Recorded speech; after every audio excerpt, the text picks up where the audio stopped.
En este momento vamos a trabajar en un webinario con nuestro amigo, porque ya ha estado varias veces en Value School y siempre sus conferencias son de las más vistas y valoradas entre nuestra audiencia, Marcos Pérez, también conocido como Inversobrio en las redes sociales, y os recomiendo que lo sigáis. Marcos, en este caso, bueno, Marcos, como sabéis, tiene mucha presencia en redes sociales, podéis ir a su blog, a consultar muchos de sus artículos. Él tiene formación como astrofísico, ha estado también desarrollando modelos para inversión, en fin, que es un fuera de serie.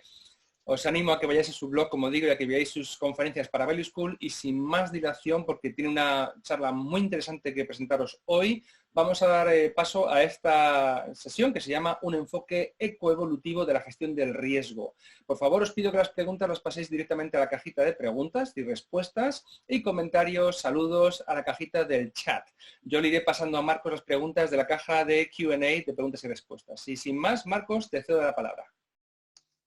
Bueno, Luigi, buenos días. Muchas gracias a Value School, a ti y a todo el equipo por esta oportunidad, como siempre. Hoy os vengo a hablar de un tema que a mí personalmente me parece muy importante, y es que creo que la industria abusa de las matemáticas y la física a la hora de invertir, sobre todo en la medida y el control del riesgo. Yo creo, y es lo que voy a hablar durante esta charla, que un punto de vista más apropiado es el de la evolución biológica, ¿de acuerdo? Entonces voy a intentar mostraros por qué creo que es así, y espero que al final pues tengáis un punto de vista más amplio sobre cómo podéis abordar la gestión del riesgo en vuestras inversiones. Un punto de vista que yo creo es más amplio, más inclusivo, más robusto y más prudente que los modelos actuales que se utilizan tanto en el mundo de la inversión, ¿de acuerdo? Entonces, vamos a dividir la charla en tres partes. Voy a intentar que sea breve. Una primera en la que vamos a intentar definir qué es eso del riesgo. Una segunda en la que vamos a hablar de biología y evolución, es decir, el punto de vista que quiero mostraros. Y una tercera parte en la que vamos a hablar de las metáforas que usamos para entender el mundo. Porque las metáforas o modelos que usamos para comprender el mundo condicionan la manera en la que entendemos y actuamos en el mundo. Por eso es tan importante la manera en la que pensamos, ¿de acuerdo? ¿Qué es el riesgo? ¿Vale? Todos habéis pensado alguna vez lo que es el riesgo y tenéis vuestra propia pregunta, pero vamos a hacer un poquito de etimología, ¿de acuerdo? ¿De dónde viene la palabra riesgo? La palabra riesgo, como podéis ver, pues tiene varias etimologías, no se ponen de acuerdo los lingüistas. Si vamos al árabe, proviene de risk, que significa lo que depara la providencia. Y en ese sentido, lo que significa riesgo es la incertidumbre sobre algo que no tenemos control y que vamos a sufrir pasivamente, es decir, es algo que nos pasa y que no sabemos qué va a ser. Del español está la palabra risco, peñasco alto, y hace alusión al peligro que sufren los barcos cuando navegan demasiado cerca de costas escarpadas, porque pueden haber pedruscos debajo que pues rasguen el casco y nos hundan. En el italiano se dice risicare, que se puede traducir por atreverse a. Y esto ya refleja una acción voluntaria en busca de oportunidad, más que la carga pasiva del origen árabe de risk. Entonces, fijaos que riesgo se puede interpretar de varias maneras, o en negativo, haciendo alusión a la incertidumbre y al peligro, o en positivo, como una oportunidad. Y esto también es una actitud vital, porque mucha gente interpreta riesgo como algo que no quiere nunca, aunque inevitablemente por estar en el mundo sufrimos un riesgo y tenemos que tomar decisiones, o en positivo como, pues ya que pueden pasar muchas cosas, pues voy a intentar que ese abanico de posibilidades intentar que me beneficie.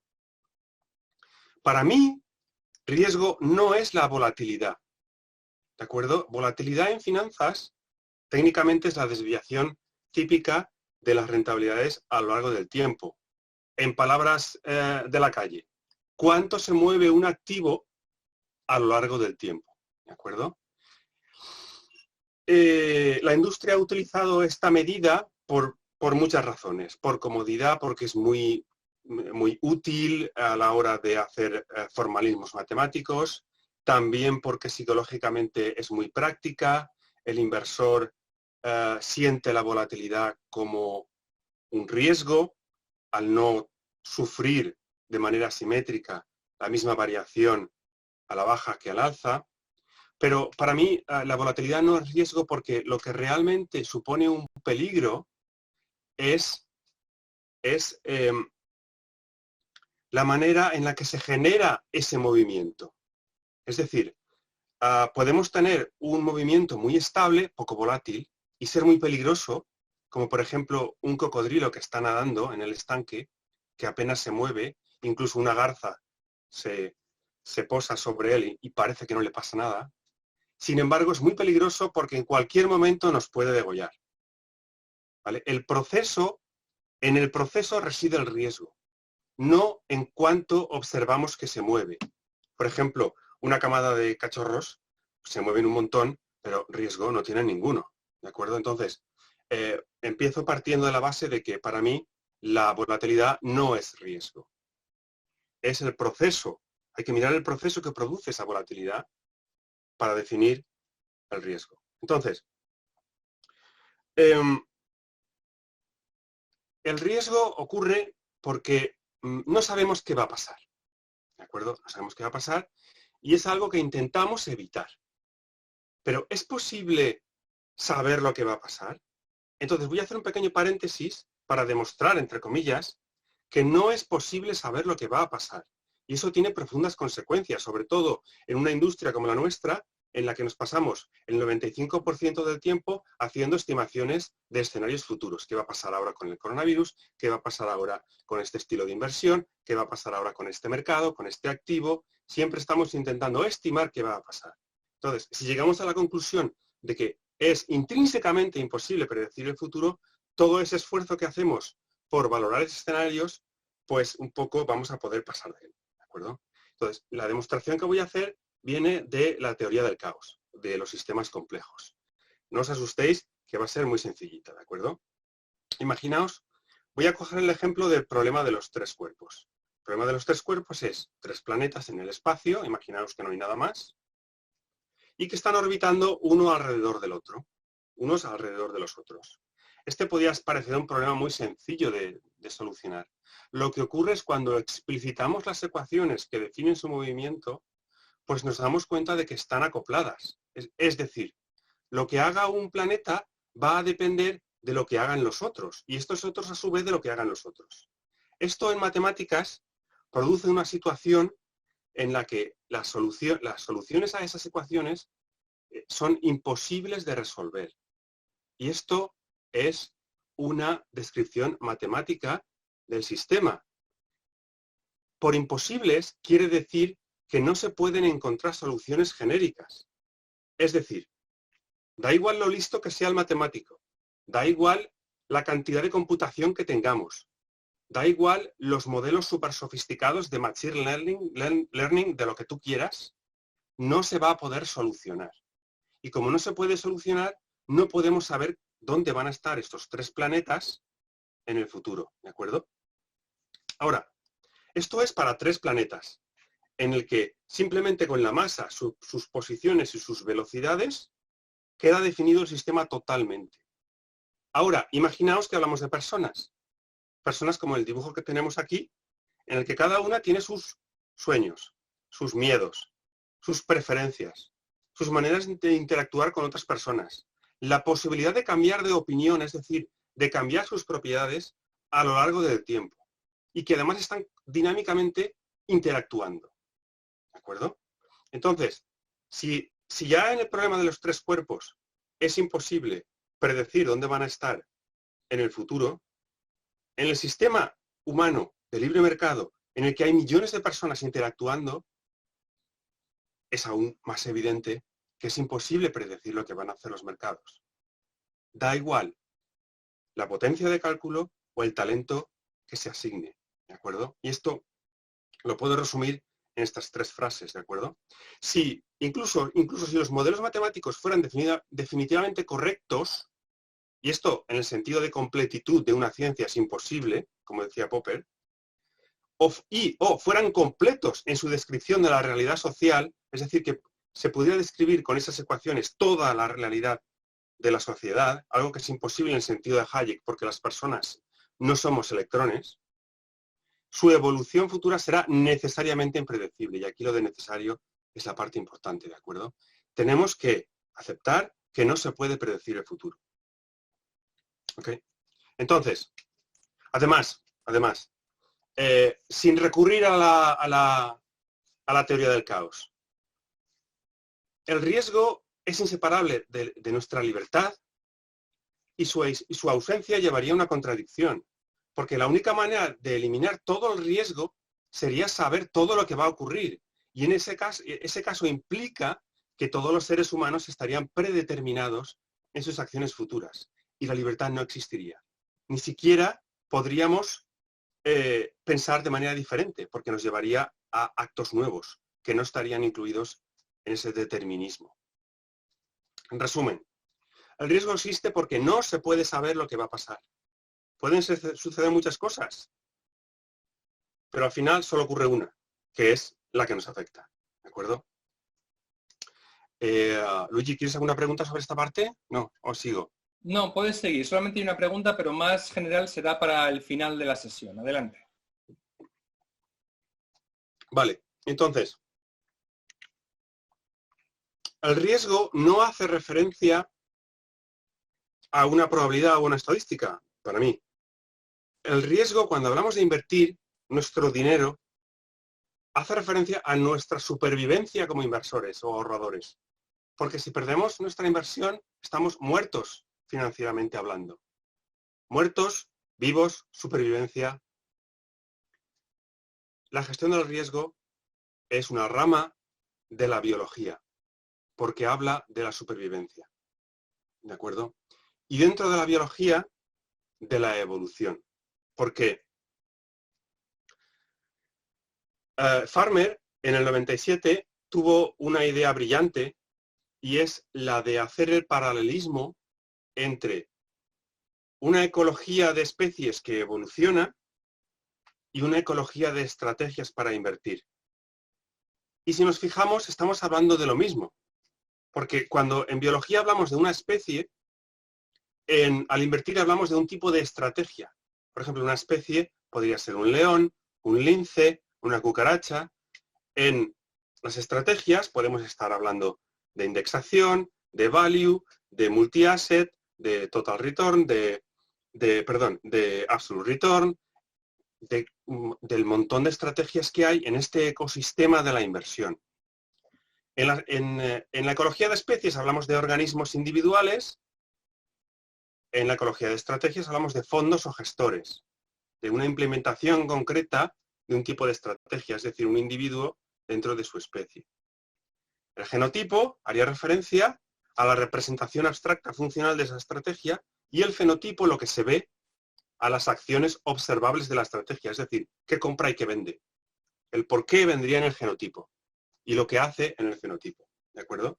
Y así podemos hacer un paralelismo que nos lleva a un proceso de selección natural, de evolución, en el que aparecen y mueren estrategias que son aptas o no aptas en el entorno en el que se desarrollan. Y ese proceso se produce por la asignación de capital por parte de los inversores. ¿De acuerdo? Imaginaos una estrategia perdedora.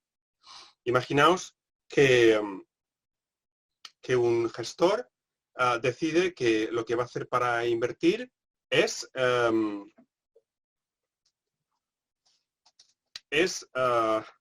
vender todas las acciones que empiezan por la letra R. Una cosa absurda, ¿de acuerdo?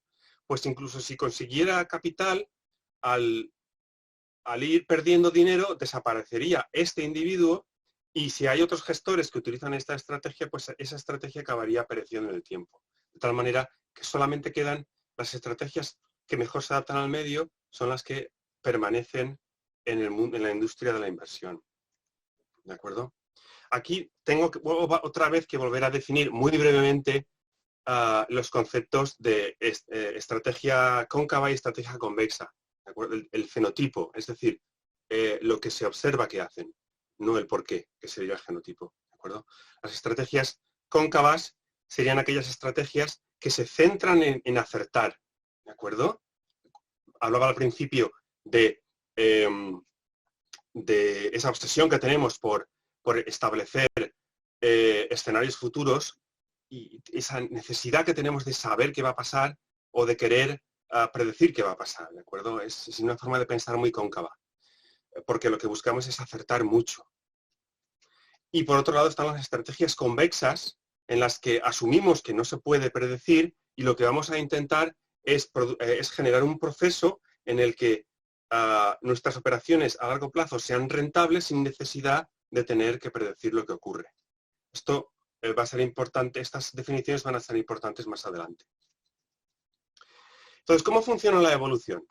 Bueno, pues la evolución, aquí podéis ver que funciona de manera convergente, es decir, lo que buscan es una oportunidad de supervivencia y lo que hacen las especies es intentar maximizar o adaptarse, optimizarse a un entorno en el que pueden sobrevivir mejor.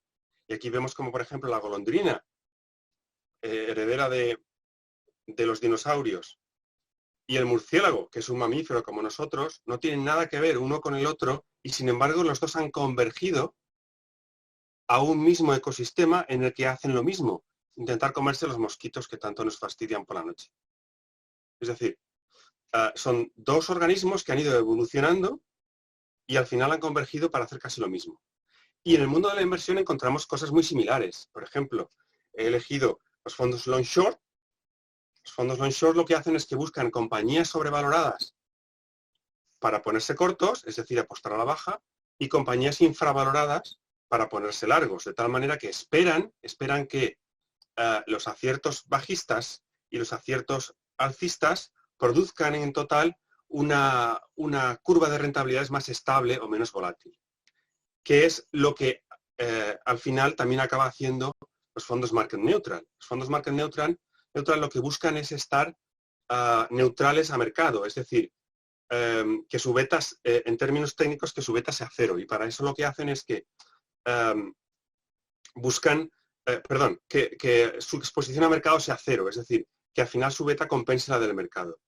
Lo que buscan es que de manera estadística ponerse corto de unos activos y largos de otros para que al final quede la exposición sea cero. ¿De acuerdo? Entonces, dos motivaciones distintas, una motivación fundamental en los fondos long short y una motivación estadística en los fondos market neutral, hacen que converjan a una misma zona de supervivencia en ese entorno que son los mercados financieros, de la misma manera que hacen los organismos vivos. ¿De acuerdo? ¿Eso qué produce? Pues produce una gran especialización. Es decir, existe la tendencia a que si algo funciona, especializarte cada vez más en eso. Y eso tiene un peligro. ¿Vale? Por ejemplo, el oso panda. El oso panda es un animal súper simpático, que me encanta, pero que solo come bambú, necesita una temperatura adecuada, que no varíe mucho, ni mucho frío, ni mucho calor, una humedad adecuada, y en cuanto le cambias algo de ese entorno, el pobre oso panda no puede sobrevivir. ¿De acuerdo?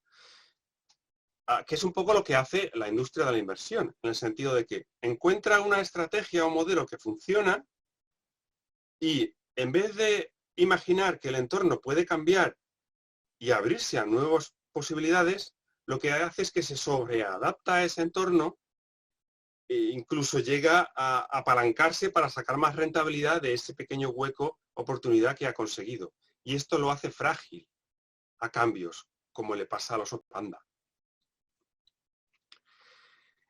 Efectivamente, a lo largo de la vida en la Tierra, pues ha habido grandes cambios abruptos que han acabado con el 70, 80, 90% de todos los seres vivos del planeta, que son las llamadas grandes extinciones.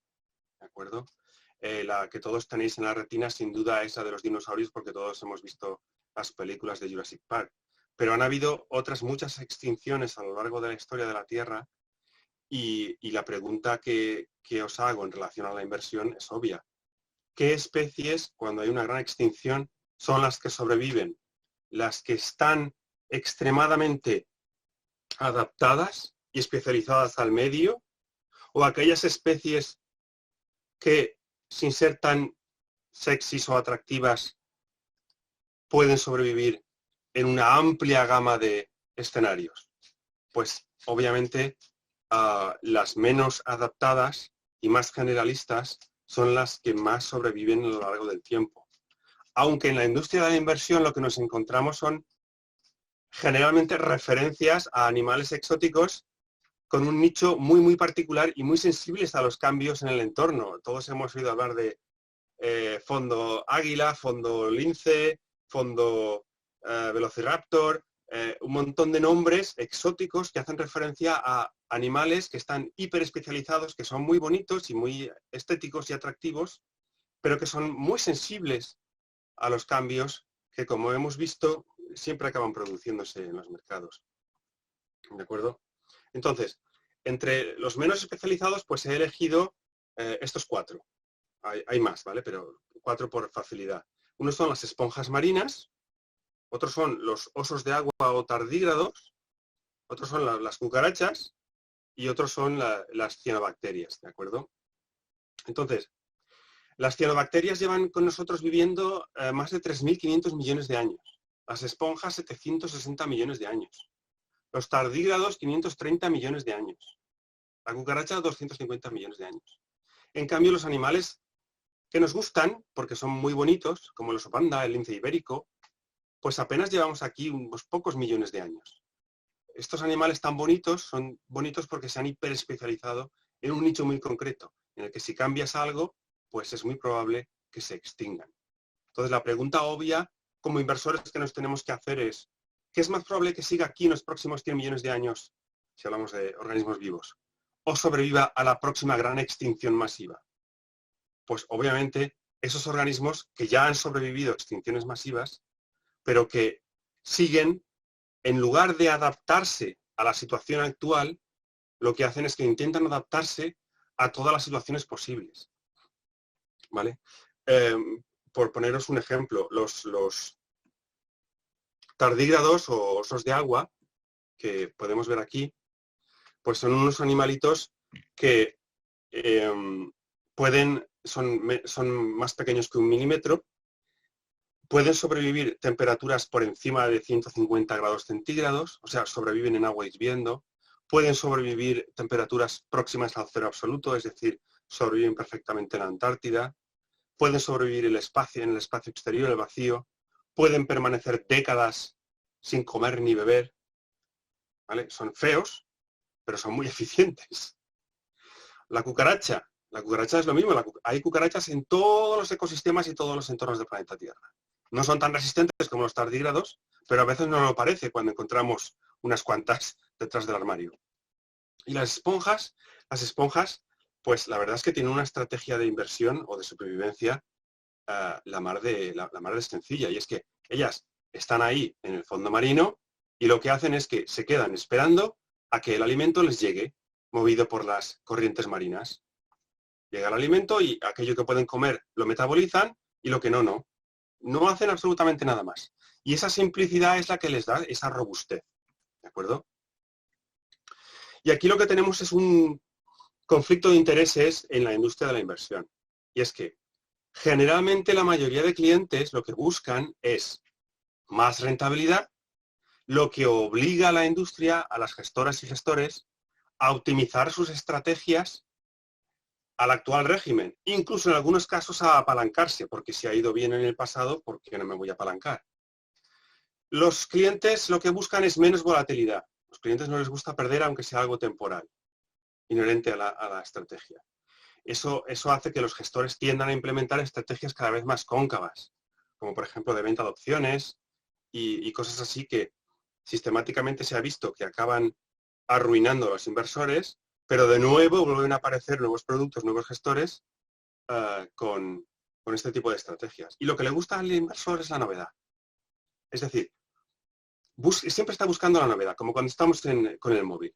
Busca algo diferente, que sea excitante, que sea seductor. Se aburre si no está haciendo algo. Es como si hacer algo fuera mejor para la inversión. Y en muchos casos, como le ocurre a la esponja marina o a los tardígrados, hacer su cosa de toda la vida es muy aburrido, pero es lo más eficiente. Entonces, a la hora de invertir tenemos que tener cuidado de no estar buscando en nuestras inversiones la excitación, la aventura, cuando lo que deberíamos de estar buscando, como decía el premio Nobel Paul Samuelson, es el aburrimiento.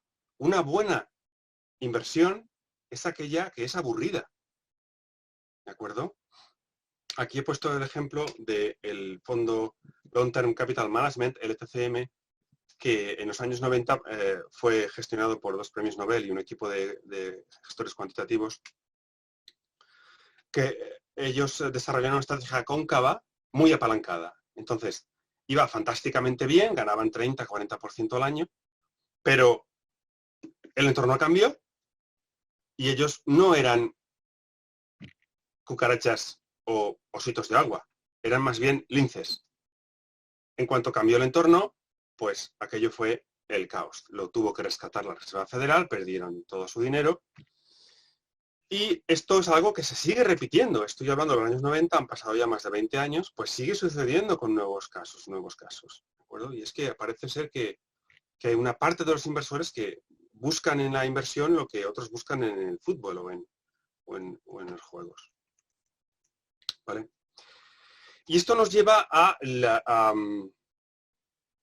la última parte, que es la importancia de los modelos a la hora de los modelos del mundo a la hora de invertir.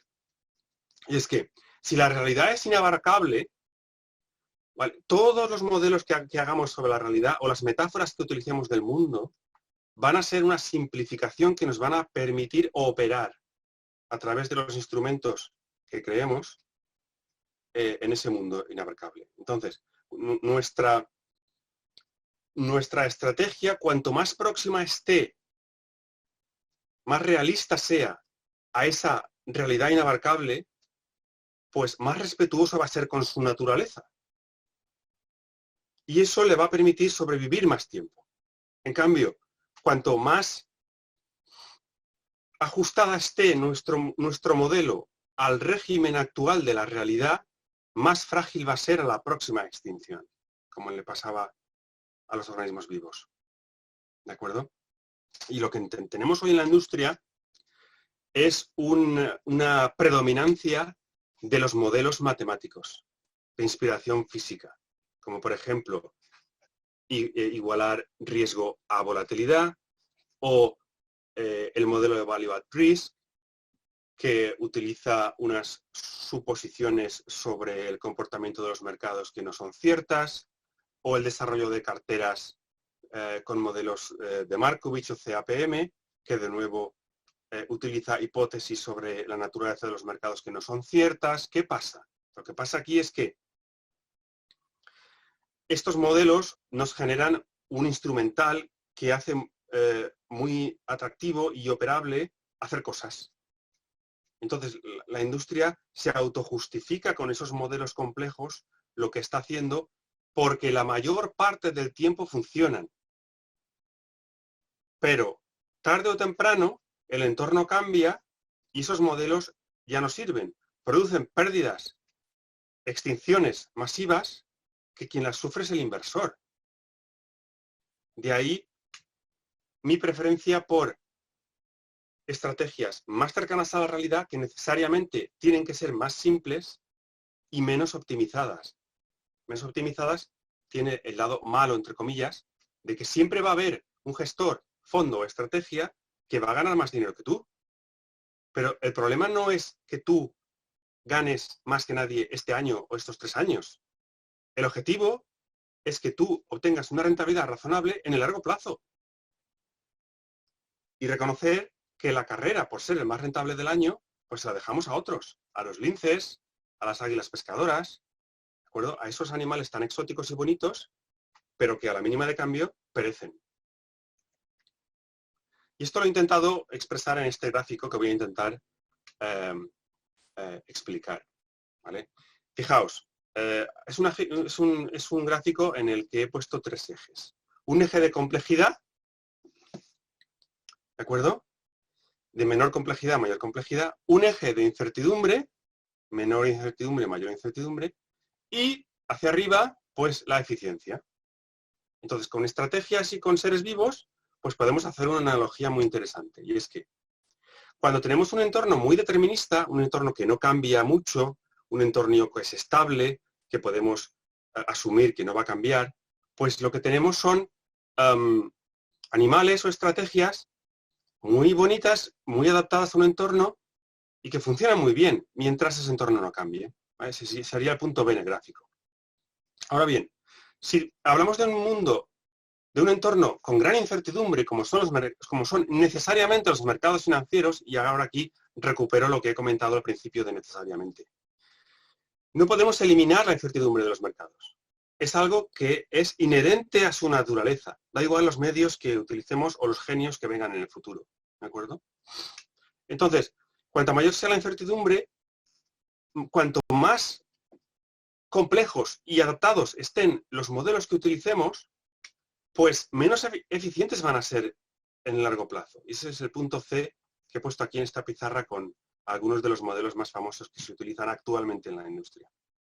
¿Cuál es la solución? Pues para mí la solución es bajar el nivel de complejidad hasta un punto en el que podamos resistir grandes extinciones, en analogía con la vida, o que podamos resistir cambios en los mercados al no hacer demasiadas suposiciones sobre ellos. Y aquí está nuestra amiga la esponja y nuestra amiga la cucaracha.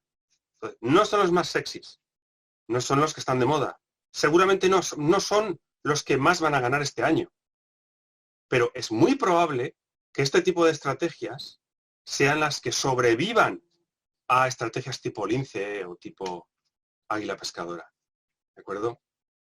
Y esto al final nos lleva a un problema que no tiene solución, pero que, bueno, esto es lo que hace a la vez difícil y a la vez interesante invertir. ¿De acuerdo? Y es que cuanto más empírica sea nuestra estrategia, es decir, cuanto más mire solamente datos pasados, más frágil va a ser a cambios futuros. Y a la inversa, cuanto más axiomática y menos mire la realidad una estrategia, pues más peligro va a correr de que cuando se encuentre con esa realidad no sea la que espera. Y hay un punto intermedio en el que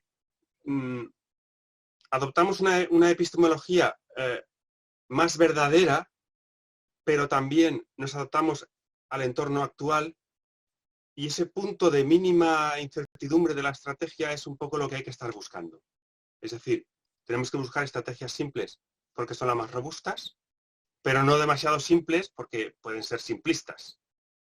Y tenemos que adoptar un grado óptimo de complejidad y sofisticación sin pasarnos, porque entonces nos pasa como a los dinosaurios, que un cambio en el entorno nos puede matar.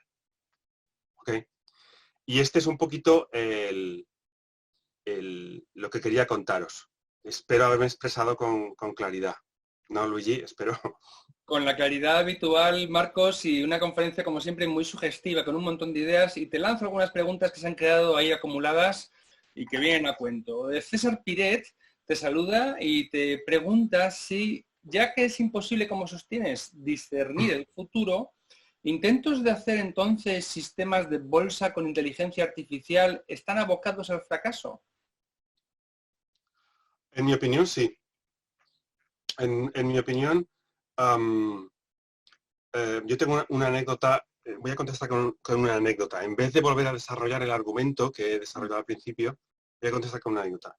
Yo estaba en una reunión en Londres con uno de los hedge funds más grandes del mundo, que tiene un ejército de lo que se llaman quants, es decir, matemáticos, físicos, ingenieros, que están desarrollando esas estrategias a las que hace referencia la pregunta. Tienen un acuerdo con una de las universidades más prestigiosas de Inglaterra, donde financian un departamento solo para ello. Pues estaba yo hablando con el director de este departamento y al final él me confesó que en realidad ellos lo que necesitan es todo este ejército de quants para justificar la venta a los clientes de estrategias sofisticadas. De alguna manera, están apoyándose en el sesgo de autoridad para convencer a los clientes de que sus estrategias súper sofisticadas son mejores que Bob Esponja o que una cucaracha. Me lo confesó en privado.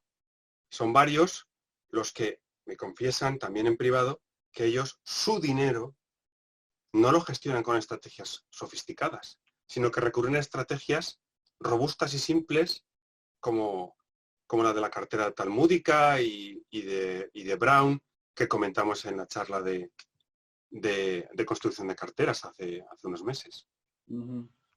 La cartera permanente, porque había algún amigo que estaba en la cajita de preguntas aludiendo a ella, efectivamente ya la discutió y la examinó con detalle Marcos en una charla que está en el canal de YouTube de Value School, así que por favor remitíos a ella y ahí tenéis una cumplida respuesta y esta pregunta no la voy a pasar por esta razón. Lucas te dice, hablando sobre la teoría del caos aplicado a los mercados, ¿es cierto que en los mercados financieros existen participantes más grandes e influyentes que otros? Entonces, al conocer sus proyectos, ¿no nos sería mucho más fácil predecir, entre comillas, el futuro? A ver, es obvio que hay participantes que influyen más en los mercados que otros, ¿de acuerdo? Lo que ocurre es que durante cuánto tiempo y con cuánta intensidad esos participantes van a estar dominando el mercado. Volvemos otra vez al problema de base de un inversor, al problema realista con los pies en el suelo. Y es que, aunque tú sepas qué va a hacer un gran actor en el mercado, lo que no sabes es durante cuánto tiempo lo va a hacer y durante cuánto tiempo su influencia va a permanecer en el mercado. Entonces, ir detrás de los grandes actores del mercado es una carrera a largo plazo perdedora, porque van a ir cambiando, a lo mejor no te vas a dar cuenta de quién está influyendo ahora más en los mercados y no vas a hacer lo que ahora hace el que más influye o el tema que más de moda está. Por eso, desde mi punto de vista, es un esfuerzo que no compensa, aunque sí es muy popular.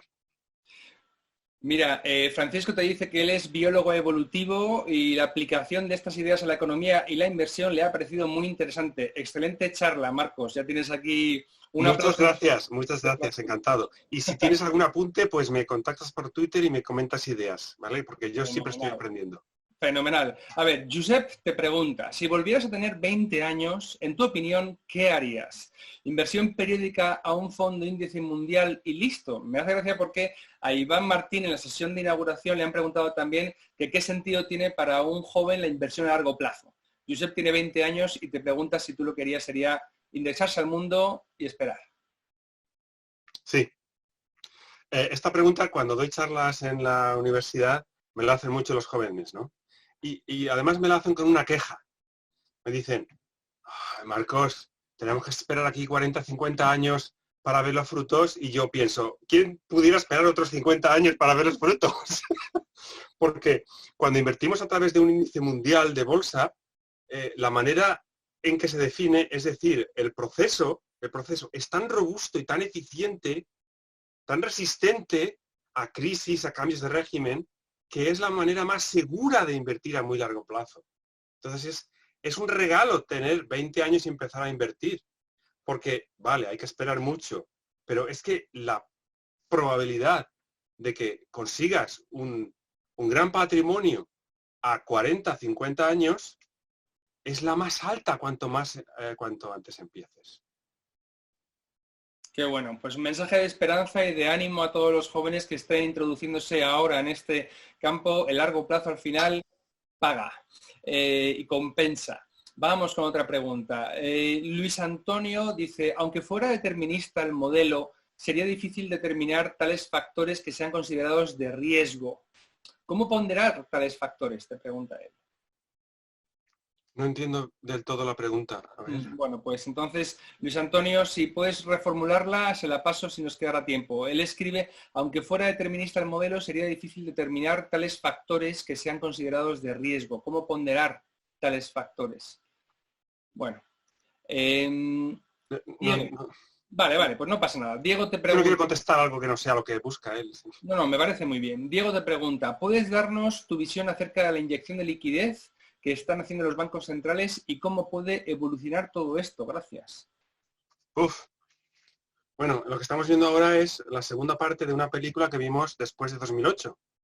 Es que los bancos centrales han salido a rescatar a todo bicho viviente, especialmente al sistema bancario. Y en el 2008, en teoría, no pasó nada. En teoría. Lo que pasa es que lo que se está viendo ahora es que las inyecciones de liquidez necesarias para conseguir el mismo efecto son muchísimo más grandes. Entonces hay muchos economistas que están alertando de que esta vez la posibilidad de que por algún lado se escape esas inyecciones de liquidez, aumenten la velocidad de circulación del dinero y aparezca una inflación o quizá hiperinflación.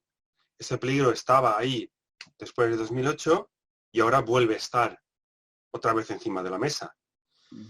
Si miramos con una perspectiva histórica de siglos o milenios, estas cosas nunca han terminado bien.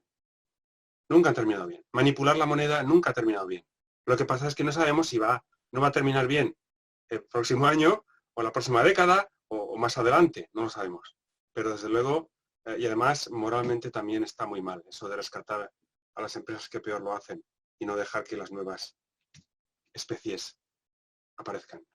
Muy bien, claro que sí. Valentín te dice, bajo esta perspectiva del riesgo, ¿cómo se explica el éxito de Warren Buffett, que utiliza un único modelo de inversión, la inversión en valor? Pues mira, porque yo creo que lo que hacen Buffett y Munger es que aplican esta forma de pensar que acabo de explicar. ¿Pero cómo la aplican?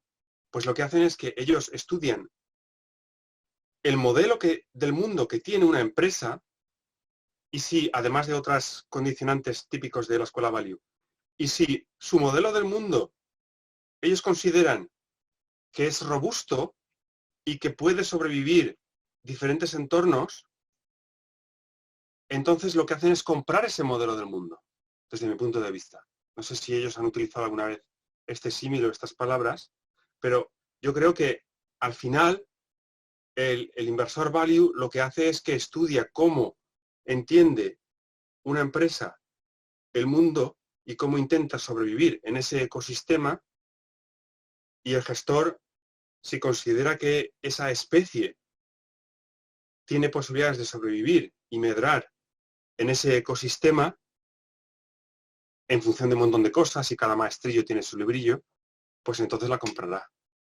Es decir, están haciendo esto mismo que acabo de explicar. Bueno, es una hipótesis.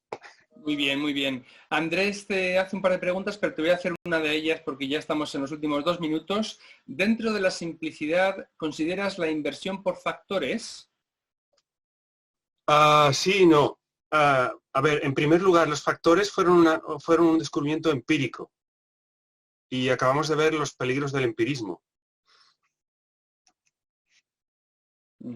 El pasado no puede contener toda la información suficiente para caracterizar del todo los mercados. ¿Vale? Y eso quiere decir que toda estrategia de inversión que sea puramente empírica, pues tarde o temprano estará condenada al fracaso, porque los mercados lo hacen seres humanos. Entonces, los factores de inversión, lo que hay que ver son los procesos que los generan. No simplemente el fenotipo, la observación de los datos observables. Por ejemplo, yo soy un gran defensor del momentum, pero no porque empíricamente funcione, que lo ha hecho siempre en todos los mercados y en toda la historia de la humanidad, sino porque está generado por la naturaleza humana de miedo y avaricia. Como no podemos cambiar la naturaleza humana, cada niño nuevo sale igual que el anterior, ese factor va a permanecer. Habría que buscar los procesos o motores internos de cada factor y entonces decidir o evaluar cada uno si consideramos que son inevitables, como en el momentum, o no. Estupendo. Pues Marcos, has clavado la duración, porque habíamos dado 45 minutos para la sesión y estamos ya a los últimos segundos del minuto 45, con lo cual fenomenal. Gracias por ceñirte al tiempo y encima, como lo has hecho también, nos ha dado lugar a varias preguntas, así que estupendo. Veo que tienes una pequeña bibliografía de libros recomendados, ¿vale? Sí, pues si queréis profundizar un poquito más, Yo lo que recomendaría sobre todo es un libro que no se ha traducido al español, que espero alguna vez lo hagáis, que se llama Contra los dioses, de Peter Bernstein, que es todo sobre el riesgo desde diferentes puntos de vista históricamente. Marcos, el otro día, hace bien poco, en Tu Dinero Nunca Duerme, el programa de radio que tenemos con Es Radio, recomendé justamente este libro, porque hablamos... Pues mira, no lo escuché, ¿eh? No lo escuché. Así que hablamos con Juan Huerta de Soto de Cova sobre el riesgo y este libro y el enlace a la página de Amazon estará en el Twitter del programa de hace, bueno, pues, en fin, va a estar por ahí, es una gran lectura. Bueno, pues amigos, muchísimas gracias por estar aquí, sois 200 personas que habéis estado, te dice Alberto, qué gran charla, Marcos, te dan las gracias. Y bueno, como sabéis, vamos a subir, publicar todas las charlas, estamos grabando todo para que si no habéis podido verlas, habéis llegado tarde o queréis verlas de nuevo, tengáis tiempo a lo largo del verano. Os iremos anunciando en los boletines, en Value School, registraos en el boletín de Value School para todas estas novedades, que estéis al tanto de lo que hacemos. Y por supuesto, si apoyáis y os gusta este tipo de iniciativas, haceos simpatizantes en nuestro programa, valueschool.es/simpatizantes, para que podamos seguir haciendo todo esto a largo plazo. Además, recibiréis beneficios exclusivos, libros de regalo, en fin, un montón de cosas. Y apreciamos vuestro apoyo. Llevamos ya 2 años y llegamos a muchísima gente. Ayudadnos a que siga siendo así. Marcos, un abrazo muy fuerte, que pases un buen día. Si no nos vemos después, o sea, durante el verano, felices vacaciones, que nos las merecemos. Muchas gracias a vosotros. Cuídate mucho. Y salud para todos, amigos. A las 12 tenemos nueva sesión con Guillem Roig, cómo aprender a vivir de las rentas con la regla del 4%. En 15 minutos, aquí os espero. Hasta pronto.